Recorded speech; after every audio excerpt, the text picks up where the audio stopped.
About that nice run across the Stall Wilson turf course from Salvaje, trained by Cherie DeVoe, ridden by Brian Hernandez Jr., gets up right on time, perfect timing by my man BJ, the winner of race number 8. Before we look at the horses for race number 9, I'm joined by Anthony Martin.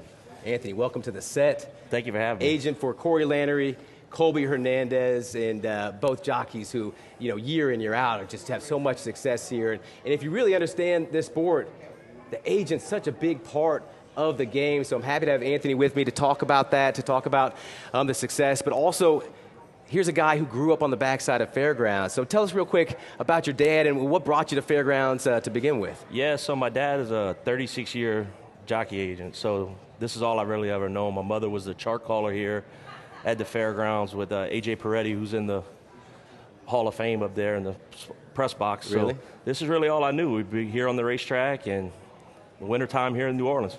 I'm sure you have tons of stories, and we won't be able to get into any of them. But on the backside, any big-time characters that maybe aren't still around, so you're not going to ruin their name, but that you just remember that as a little kid, you're like, whoa, who is this person? Oh man, for sure. Bud Delp was here when I was a kid. Okay. Tommy Tamillo, the old-school Chicago guy, and yeah, there were some cool people back there for sure. Absolutely. What about when did Catman show up on the scene? Oh, Cat's actually been here since I was a kid. I actually asked him about a stakes winner that he had we had a 2-year-old stake here at the beginning of the meet. It was the Old Hickory.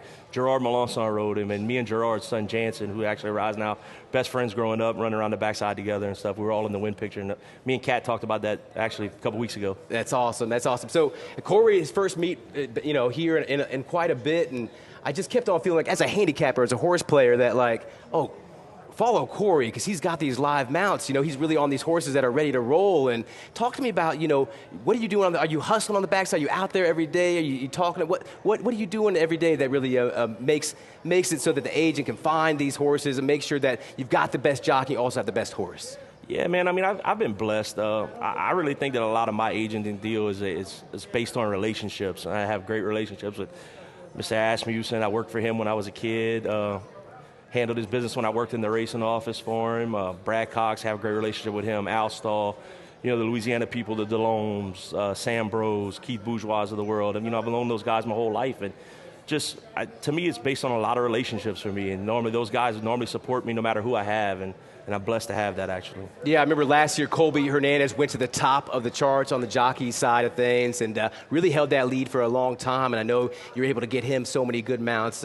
It's awesome to see these jockeys that you've had, the success they've had. And, a big congrats to you here with Closing Day for everything you've done. Definitely, I know you bring a lot of value to the table. Let's talk about race number 9. I know Corey's riding one in here, and it's my top pick. Number 5, Guntown. We're going 1 mile and 1/16.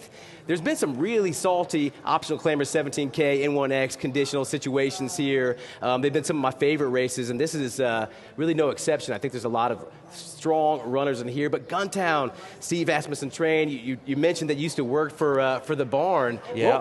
What were you doing in the barn with Steve? I was actually a shed row foreman for Steve at Shreveport, Louisiana Downs, and then when they moved to the training center, it's not there anymore. At Evangeline Downs, the old Evangeline Downs, I worked for him there. That's amazing, man. I bet you've got some many horses that have come through your hands that you've got stories about. We had some good ones. We had some good ones come through there at the training center, yeah. What do you think about Disarm? That was a nice run yesterday from Steve's 3-year-old. Yeah, impressive horse. Looks like he's starting to head in the right direction for Steve, and I'm sure he's excited to get on with him. Yeah, I think that could be. Maybe that's the one. I got a little future bet on Disarm, so I'm kind of hoping that's the one. It's not a bad one at all. Not a bad one, right? So Guntown, I really feel like the form has been coming forward for this 4-year-old by Gun Runner. I did think that if we had off track with the forecast that this would suit a Gun Runner really, really well, but there's no doubting that just a no shy of a big monster Brigadier General, that Dallas Stewart horse last time. That's a big run against a tough horse. Beat Crump, who's in here last time, and got a little in tight in the stretch there, but really kept on coming at the end, showed me something. Guntown, what do you think? Is this one that you think can get the win? Yeah, I mean, it looks like he's been knocking on the door here, and looks like he's just waiting to break through. $750,000 half to Untappable and Patio Prado, so I'm sure they're looking to knock out this 1X and hopefully get him on a little streak here. Yeah, I mean, this seems like a strong one. We also see this Taiwanaku, number 3, taking some money, recently gelded, working big for Tom Amos, that number 3. as an agent, talk about the handicapping process, right? Because you're pouring over these PPs, trying to figure out who's running. But even maybe before, are you waiting for the overnights? What are you doing, or is it the game start even before then? Yeah, I mean, it starts when the condition book really comes out. You go through it. You go through your charts. You go through just everything. And before we even start here, you start going through charts at Churchill Downs. You start paying attention to those races because a lot of those horses will be coming to winter here, and just start contacting those trainers and, hey, I'd like to ride your horse, and hopefully they go with you. And do you have a sense? You're like, I know who's on the backside, I know the horses, I know which ones that I want my rider on. I feel like those horses are going to have a good meet, they're going to get good spots. Right, yeah. You definitely go and you know those horses and those outfits coming in. I've been lucky that, Brad always has Florent going somewhere on the weekend, and a lot of times there's been good weekend races. I picked up Zozos that way, and the two other than here at the beginning of the meet. It's just you chart them out and you go after them best you can. I'm fascinated by what you do, and it's great to hear these details. So Tiwanaku, recent gelded, what do you think about the shots here? I mean, there's really a lot of promise from this horse. We've got that back form. You can see that effort June 30th. A really big run, beating Pledge of Allegiance, American Hero. Those are strong runners up at Churchill this summer. Then we really regressed, really started to fade. I think recently gelded, we could wake back up to that form, owned by Maggie Moss, and this runner's getting bet.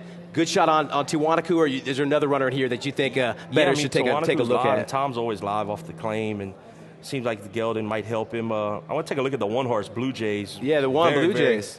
Very, very consistent old class runner here, who actually, if you can see far enough back, won the 1X with Colby when DeZormo had him. So I think he'll be tough in here. Yeah, lost to that stablemate last time, but it was really coming at the end. And number 6, Jeeper. I've been watching Jeeper work in the morning. Colby is up on this one, trained by Keith DeSormo. Colby's been riding lights out. You give this one a chance? Yes, absolutely, yep. Yeah, exit that same race as Brigadier General, Guntown, Crump. Seen some good races from that one. Anthony, thanks for joining me, everybody. Anthony Martin, agent for Colby Hernandez, Corey Lannery. I know you don't even need any luck with all the hard work you're doing, so I won't even mention it. But trust your luck out there as you bet race number 9. Pick 3 starts now.